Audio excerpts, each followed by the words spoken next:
साहित्य सिर्फ शब्दों का मेल नहीं, बल्कि उन जज्बातों की तस्वीर है जो हम अक्सर कह नहीं पाते। नमस्कार, आप सुन रहे हैं कहानी गोल्ड। आइए दोस्तों, सुनते हैं मीनाधर पाठक जी की लिखी कहानी भीगी आंखें खाली मन।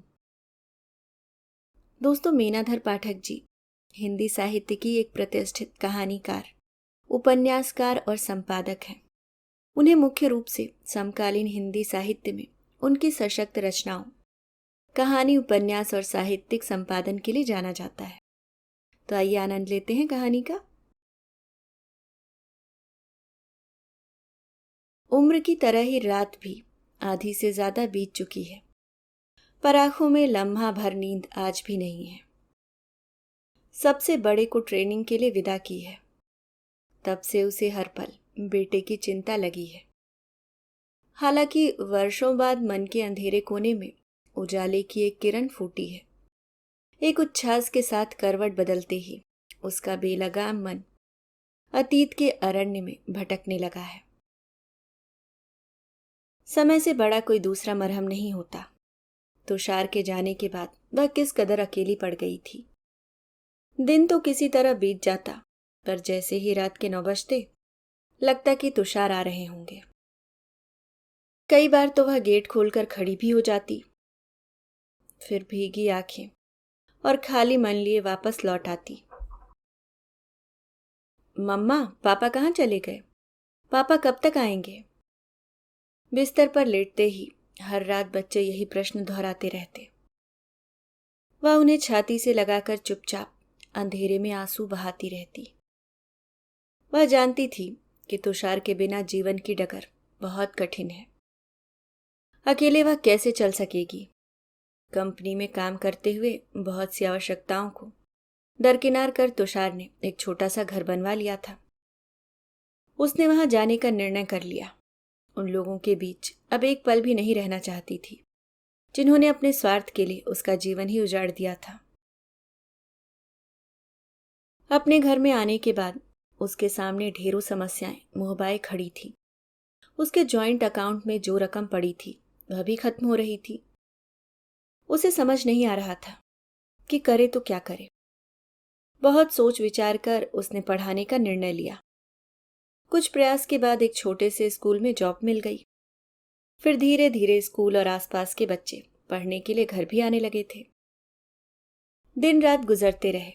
घर आकर पढ़ने वाले बच्चों की संख्या में वृद्धि होती रही और देखते ही देखते वर्षों बीत गए। पर लगता है जैसे कल ही की बात हो जब तुषार मझधार में छोड़कर चल दिए। रुलाई फूट पड़ी थी।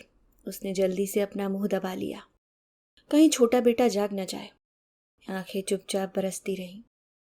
इस गाढ़े अंधकार में भी उसे अतीत के वे काले पन्ने साफ साफ नजर आ रहे थे। जब कुछ प्राइवेट सेविंग कंपनियां अपना पांव पसार रही थी, जल्दी दोगुना होने की लालच में लोग अपनी रकम भी खूब जमा कर रहे थे। उस समय ऐसी ही एक कंपनी में द्वारिका प्रसाद यानी कि तुषार के पिता बड़े अधिकारी थे और लक्ष्मी हाथ गोड़ धोकर घर में बैठी थी। अपना कॉलोनी का घर छोड़कर वे बड़े से किराए के बंगले में आ गए थे। उन्होंने घर के भीतर से लेकर बाहर तक सारी सुविधाएं जोड़ ली थी। तुषार अभी पढ़ ही रहे थे कि ब्याह हो गया था। जैसा कि घर के लोग बताते थे कि तुषार का मन पढ़ाई में कम ही लगता था। विवाह के बाद तो वे बिल्कुल ही लापरवाह हो गए थे। पिता आए दिन शहर से बाहर होते और वह कॉलेज छोड़ मित्रों संग सिनेमा हॉल में। देखते ही देखते 7-8 वर्ष बीत गए। इस बीच तुषार 2 बच्चों के पिता बन गए थे, पर उनके माथे पर शिकन न थी। बीते वर्षों में कई और सेविंग कंपनियां आ जाने से द्वारका प्रसाद की कंपनी जो शीर्ष पर थी वह धरातल की ओर लौटने लगी। और जब कर्मचारियों के इंसेंटिव रुकने लगे तब उन्होंने हड़ताल कर दी। हड़ताल के बाद कंपनी ने कड़ा रुख अपनाया तो कुछ लोग जो अपनी सरकारी नौकरी को महीने में हफ्ता 10 दिन हाजिरी की ऑक्सीजन से जिंदा रखे थे, वे अपनी नौकरी पर डट गए। पर पत्नी के नाम से आने वाले इंसेंटिव और कमीशन की आनंदबाई ने जैसे द्वारका प्रसाद का विवेक ही हर लिया था और वे लिखित में नौकरी को इस्तीफा दे आए थे। सो ठन ठन गोपाल होकर घर बैठ गए। धन की आमद के साथ दिखावे की प्रवृत्ति भी आ ही जाती है। सो सबके मन के साथ खर्चे भी बढ़े थे। अब उन बड़े खर्चों को समेटना उनके लिए कठिन हो रहा था। जैसे जैसे दिन बीत रहे थे, बंगले का किराया और ड्राइवर की सैलरी भारी पड़ रही थी। अब वे लौटकर कॉलोनी में जाते तो लोग क्या कहते। यही सोचकर शहर के बाहर पड़ा प्लॉट आधा बनवाकर रहने लगे। देखते ही देखते गाड़ी भी बिक गई और बचा खुचा धन बेटी के विवाह में चुक गया। अब तो उन्हें अपने बेटे का परिवार भी भारी लगने लगा था। जब आमदनी का स्रोत ही सूख गया तो भारी लगना स्वाभाविक भी था। परिवारदार बेरोजगार बेटा किस पिता को भाता है भला। उनका व्यवहार अपने दूसरे बेटों की अपेक्षा तुषार के प्रति रूखा होता चला गया। अब बात बात पर तुषार के निठल्लेपन की तानाकशी के छींटे उस पर भी पड़ने लगे थे, जिससे तुषार को हो न हो उसके भीतर हीन भावना घर करने लगी थी। जब वह अपनी थाली परोस कर बैठती तब निवाला गले के नीचे न उतरता। लगता कि इन रोटियों में तुषार का श्रम शामिल नहीं है। फिर अगले ही पल ये सोचकर अपने को तसल्ली दे लेती कि जो दिन रात वह सबके पीछे चकर घिन्नी सी नाचती रहती है, क्या वह भ्रम नहीं है, क्या वह श्रम नहीं है। नौबत यहां तक आ पहुंची कि द्वारिका प्रसाद ने तुषार से साफ साफ कह दिया, भोजन के सिवाय अपना बाकी का खर्च तुम स्वयं देखो। अब तुषार के माथे पर बल पड़ा। मन लगाकर पढ़ाई तो की नहीं थी। हाँ, मैथ और साइंस अच्छी थी, तो एक मित्र के जरिए कुछ ट्यूशन मिल गए और शुरू हुई साइकिल दौड़। जब तब कार की स्टीयरिंग थामने वाली हथेलियां अब साइकिल के हैंडल पर कस गई थीं। पिता ने जैसे ही गोद से उतारा, तुषार लड़खड़ाते हुए ही सही धीरे धीरे खड़े हो रहे थे। बच्चों के लिए आवश्यकता भर कमाने भी लगे थे कि एक रात तुषार के लौटते ही घर खर्च के नाम पर पिता पुत्र में ठन गई।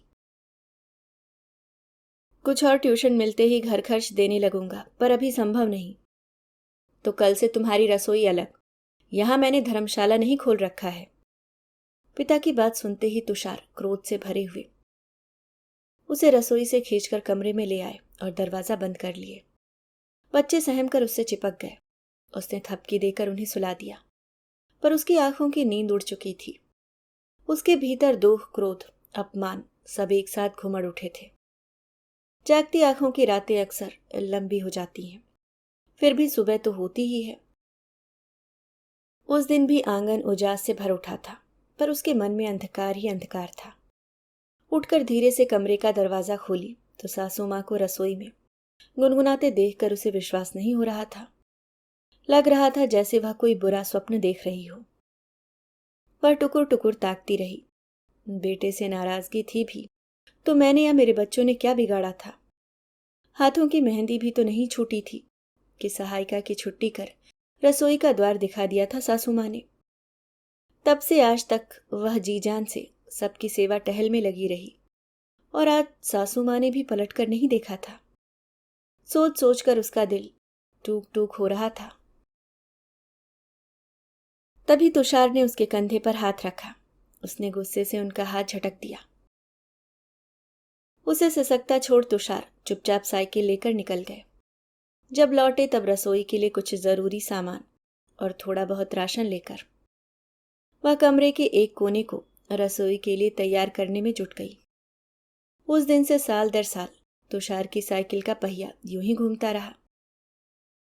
जिंदगी ने करवट बदली और एक रात तुषार खिले खिले से घर लौटे। उन्हें देखकर उसके मन की बगिया भी खिल उठी।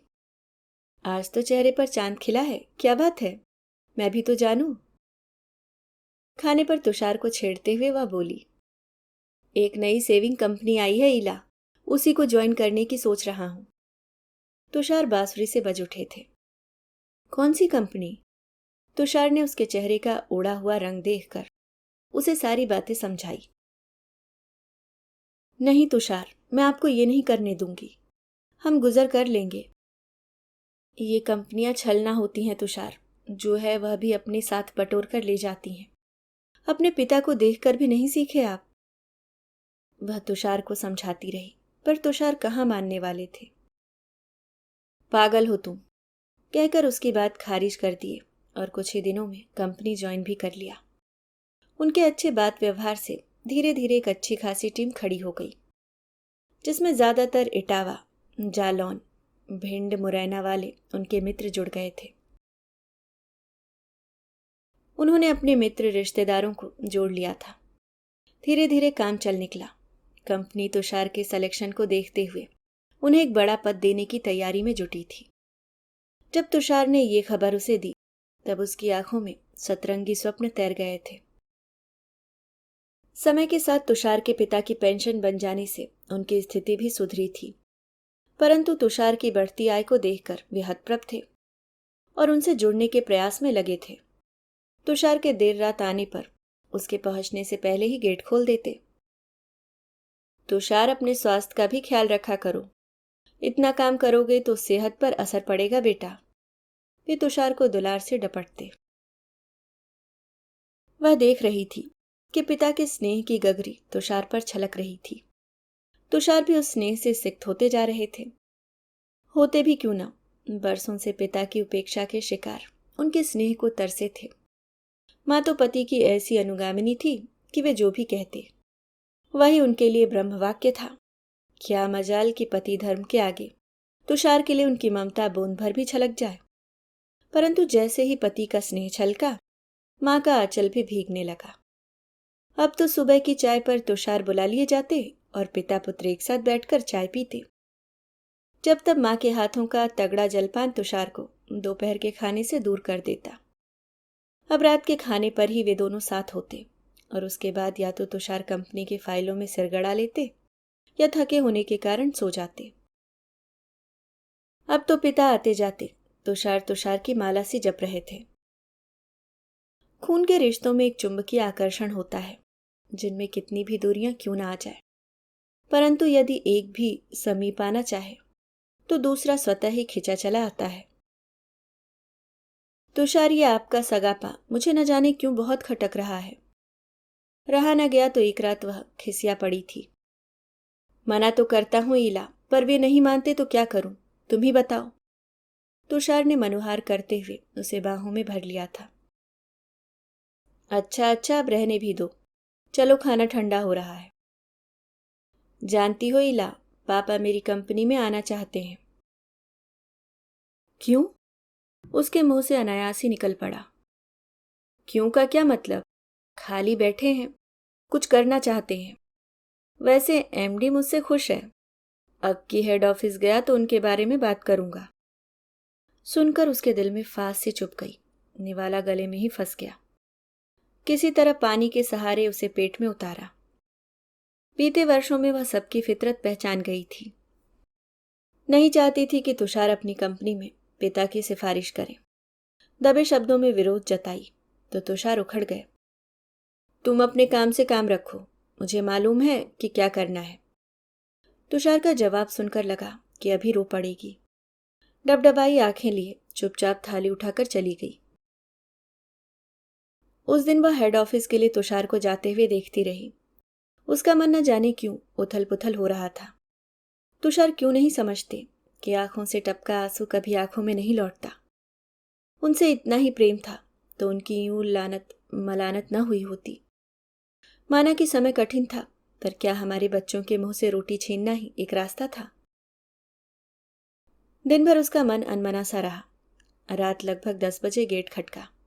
वह कमरे का दरवाजा खोलकर बाहर निकलने को हुई कि गेट खुल चुका था और तुषार अपने पिता के साथ उनके कमरे की ओर बढ़ गए थे। उसने धीरे से दरवाजा बंद कर लिया। उधर झरने से फूटती आवाजें उसके कानों में सुइयां चुभ हो रही थी। वह चुपचाप बच्चों के पास लेट गई। आंखों से आंसू बह चले थे। रसोई में बर्तनों के खटकने की आवाजें बता रही थी कि बेटे के लिए थाली परोसी जा रही थी। थोड़ी देर बाद तुषार कमरे में आए। ईला सो गई क्या? बोलते हुए तुषार ने स्विच ऑन कर दिया। हाँ, झपकी लग गई थी। आप चेंज करो, तब तक मैं खाना लगाती हूँ। कहती हुई नींद में होने का स्वांग रचती वह उठ बैठी थी। तुम परेशान मत हो, बहुत थका हूं, सोऊंगा, कहकर तुषार ने कपड़े बदले और स्विच ऑफ कर लेट गए। ये क्यों नहीं कहते कि माँ के हाथ का बना खा के आए हैं। इसलिए पेट भरा है, सोचकर उसका जी जल उठा था। क्या हुआ वहां? मुझे बताने की कोई जरूरत नहीं है क्या? जब तुषार कुछ बोले बिना ही करवट बदल लिए तो उसे रहा न गया। कंपनी ने पापा का पिछला रिकॉर्ड देखकर मेरी सिफारिश स्वीकार कर ली है। सारे कागज तैयार हैं, बस कुछ सिग्नेचर होने हैं। उसके लिए पापा को जाना पड़ेगा। सुनकर उसके कानों में विस्फोट सा हुआ। और आप? मेरा मतलब आपका प्रमोशन कर रही थी कंपनी, उसका क्या हुआ? रीजनल मैनेजर कोई एक ही बन सकता था इला। तो आपने उनकी वाली कर ही दी, अब हमारे व हमारे बच्चों के भविष्य का क्या? क्रोध और छटपटाहट में उसकी आवाज कांप गई थी। तुम्हें कोई परेशानी है? तुषार भड़क गए थे। वह अपना मुंह दबाए सिसक पड़ी। मन किया कि अभी बच्चों को जगाकर उनके साथ घर से निकल जाए। तुषार भी आज उन्हीं लोगों की भाषा बोल रहे थे जिन लोगों ने कभी उन्हें दूध की मक्खी सा निकाल फेंका था। उसकी नींद एक बार फिर उड़ चुकी थी। न जाने क्यों उसे लग रहा था कि ये ठीक नहीं हुआ। तुषार बच्चों के हिस्से की खुशियां पिता को समर्पित कराए थे और वह दूर खड़ी देखने के सिवाय कुछ कर नहीं पा रही थी। उसे बचपन में पढ़ी लोमड़ी और कौवे की कहानी याद आ रही थी। देखते ही देखते घर के अगले भाग में कंपनी का रीजनल ऑफिस बनकर तैयार हो गया और एक मोटी रकम भी किराए के रूप में मिलने लगी। ऑफिस खुलने लगा और अफसर की कुर्सी पर बैठते ही धीरे धीरे पिता में अफसरी ठसक वापस लौटने लगी। किस्मत से ज्यादा कभी किसी को कुछ मिला है जो मुझे मिलेगा, यही सोचकर अपने मन को दोष धरा लिया था उसने, और जिंदगी एक बार फिर चल पड़ी थी। पर न जाने क्यों इधर कुछ दिनों से तुषार हर समय परेशान से दिख रहे थे। बात बात पर झुंझला रहे थे। वह कुछ बोलती तो गुस्से से चीख पड़ते। उसे लगा कि अब पिता से अटेंशन मिलनी कम हो गई है और माँ का आंचल भी सूखता जा रहा है, इसलिए खिसियाए हैं। उसे तो पहले से पता था, पर तुषार की आंखों पर ही पट्टी बंध गई थी। उसने लाख समझाया, पर वे उसकी सुनते ही कब थे। वह कमरे में बैठी सोच ही रही थी कि ऑफिस से आती तेज आवाजों ने उसे चौंका दिया। वह झट से बाहर निकल आई। ऑफिस के भीतरी द्वार पर उसकी सासू माँ और दोनों देवर खड़े थे। वह भी जाकर उनके पीछे खड़ी हो गई। भीतर पिता पुत्र में वाक युद्ध छिड़ा था। किसी अनिष्ट की आशंका से उसका दिल धड़क उठा। तभी तुषार धड़धड़ाते हुए कमरे में गए और कुछ फाइलें लाकर पिता के सामने मेज पर पटक दिए। फिर वापस कमरे में आकर फूट फूट कर रो पड़े। वह भागकर पानी ले आई, पर तुषार ने उसकी ओर देखा तक नहीं। उसका दिल बैठा जा रहा था। जरूर कोई बड़ी बात हुई है, नहीं तो तुषार यूं बच्चों की तरह न बिलखते। उसे कुछ समझ नहीं आ रहा था। वह उनकी पीठ सहलाती रही। रो लेने के बाद तुषार कुछ शांत हुए तो उसने पानी का गिलास उनकी ओर बढ़ा दिया। पानी पीजिए तुषार, आखिर क्या हो गया है जो आप इस तरह? उसकी भी आंखें छलक पड़ी थी। कुछ नहीं बचा इला, सब चला गया। 2 घूंट पानी पीकर गिलास उसे थमाते हुए बोले तुषार और बेड पर निढाल हो गए। क्या नहीं बचा तुषार? लगभग चीख सी पड़ी वह। मेरी पूरी टीम हाथ से निकल गई। मैं फिर से रास्ते पर आ गया इला। उसके हाथ से गिलास छूटकर झरने से गिर पड़ा। कमरे में पानी फैल गया। आंखों के आगे अंधेरा छा गया। वह दीवार का सहारा लेकर वहीं बेड पर बैठ गई। मैंने तो पहले ही कहा था तुषार। उसकी आवाज गले में रुंध गई थी। मुझे क्या पता था इला कि पापा मेरे साथ छल करेंगे। तुषार लुटे पिटे से पड़े थे। वही ढाक के 3 पात तुषार जहां से चले थे वहीं फिर से आ खड़े हुए थे। अब पिता पुत्र में आए दिन टीम को लेकर बहस आरंभ हो जाती। समय के साथ बहस इतनी बढ़ी कि कंपनी के हेड ऑफिस तक पहुंच गई। फिर एक दिन सभी लोग कंपनी में तलब किए गए। वाद विवाद हुआ। कंपनी भी जानती थी कि टीम तुषार ने खड़ी की थी। अपने अधिकारों का प्रयोग कर पिता ने पूरी टीम हथिया ली थी और पदोन्नति और ज्यादा कमीशन की लालच में टीम भी उन्हीं से जा मिली थी। गुस्से और निराशा में तुषार ने कंपनी छोड़ने को कह दिया, पर तुषार के पिछले रिकॉर्ड को देखते हुए कंपनी के अफसरों ने उन्हें समझा बुझाकर अपना अकाउंटेंट बना लिया। आखिर कंपनी को तो हर हाल में अपना ही मुनाफा देखना था। गृहस्थी की जो गाड़ी चल पड़ी थी फिर से हिचकोले खाने लगी। तुषार को ठीक ठाक कमीशन मिलने लगा था। एकाएक सब बंद हो गया। हाँ, कंपनी एक सैलरी देने लगी। तुषार दिन भर ट्यूशन करते और रात भर बैठकर हिसाब किताब देखते। वह रात में उठकर चाय बनाकर तुषार को थमा देती, पर काम की अधिकता के कारण उन्हें उसकी सुध तक न रहती। आमदनी का स्रोत बढ़ा तो फिर से एक बार हाथ बढ़ाकर आकाश छूने लगे थे द्वारका प्रसाद। और तुषार, कपड़ों के नाम पर वही उसके हाथ का बुना स्वेटर, मफलर और दस्ताने। अपनी हीरो साइकिल की हवा या पंचर सुधरवाना ही उनके व्यक्तिगत खर्च में शुमार था। भाग्य में सुख न हो तो कहाँ से मिले। उनकी सारी मेहनत पर पानी फिर गया था। अपमानित महसूस कर रहे थे खुद को। उनके जूनियर आगे बढ़ गए थे और वे मात्र कंपनी के नौकर बनकर रह गए थे, और इन सब के जिम्मेदार उनके पिता थे। इस बात ने उन्हें बहुत आहत किया था।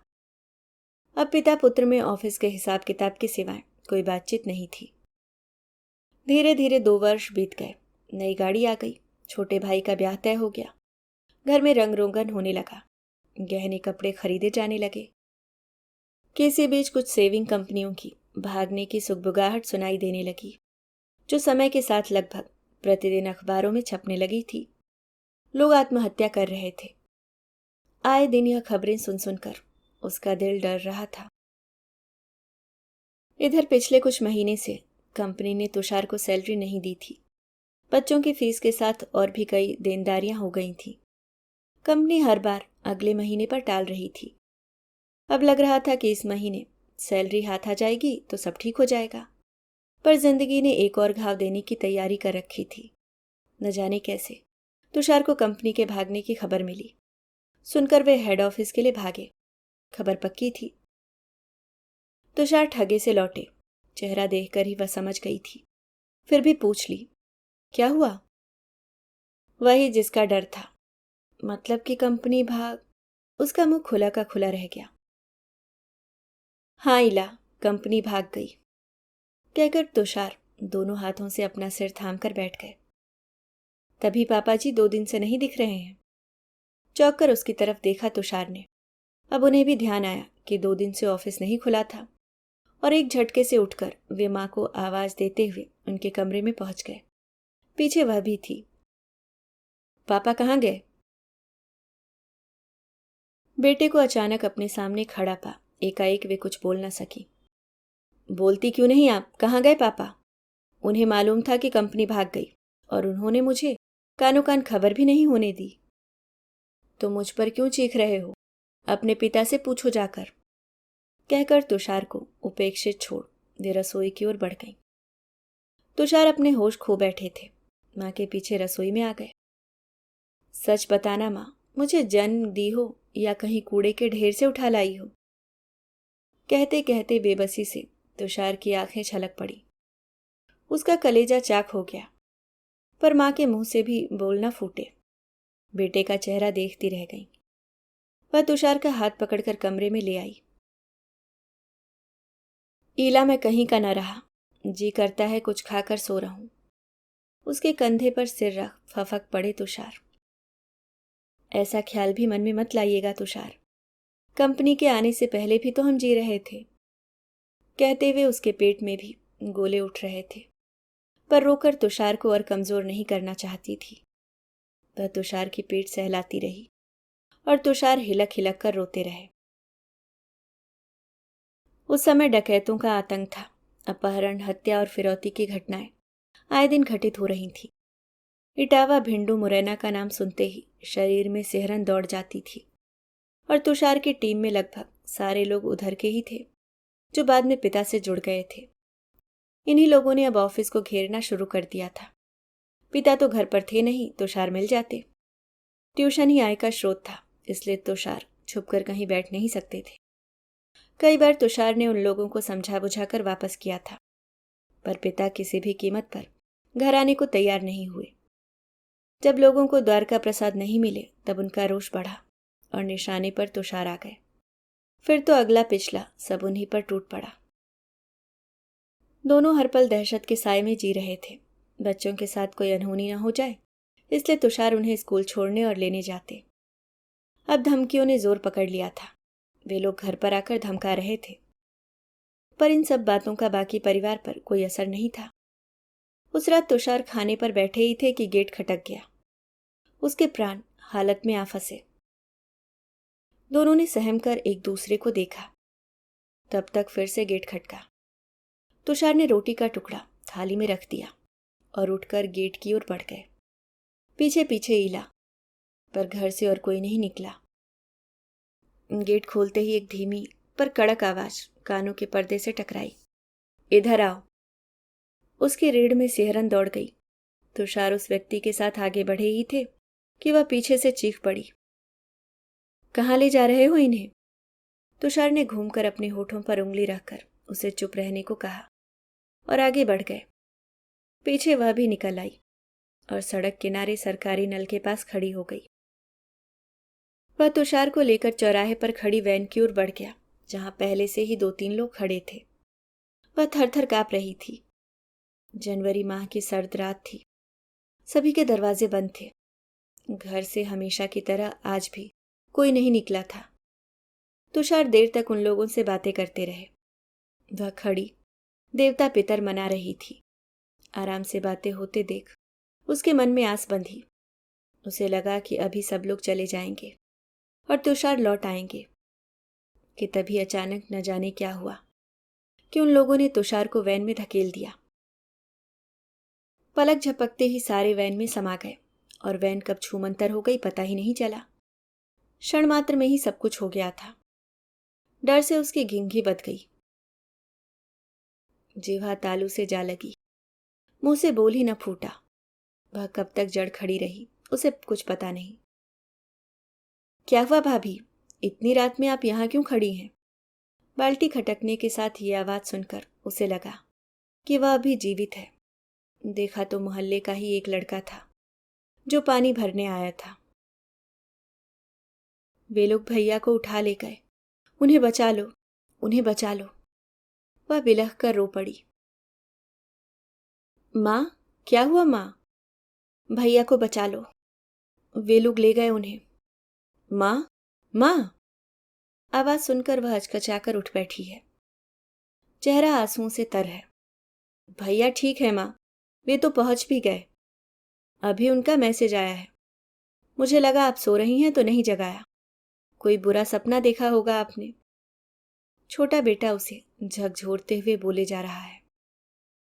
भोर का उजाला चुपके से खिड़की के रास्ते कमरे में उतर आया है और सामने ही शोकेस के भीतर रखे तुषार के चित्र को वह सूनी आंखों से एकटक देखे जा रही है। अभी आप सुन रहे थे मीनाधर पाठक जी की लिखी कहानी भीगी आंखें खाली मन। बस इतनी सी थी ये कहानी दोस्तों। साहित्य के इसी कोने में फिर मिलेंगे एक नए किस्से के साथ। तब तक के लिए मुस्कुराते रहिए। धन्यवाद।